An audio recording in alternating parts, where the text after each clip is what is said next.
Dominika ya tarehe 18 mwezi wa 5 ya mwaka 2025, Papa Leo wa 14 ataadhimisha misa takatifu ya uzinduzi wa huduma za kipapa inayofahamika kama Inauguration of Petrine Ministry katika viwanja vya Basilika ya Mtakatifu Petro mjini Vatican. Katika maadhimisho haya matakatifu yako mambo kadha wa kadha yatakayofanyika.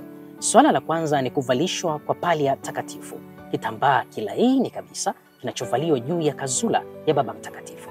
Swala la pili litakalofanyika ni kuvalishwa kwa pete ya mvuvi. Kiongozi wa makardinali, Dean of Cardinal, atamvalisha Baba Mtakatifu pete ya mvuvi au inayofahamika kwa Kiingereza kama fisherman ring. Swala la tatu litakalofanyika ni viapo kutoka kwa wakuu madaraja ya makardinali, yaani makardinali maaskofu, makardinali mapadri pamoja na makardinali mashemasi.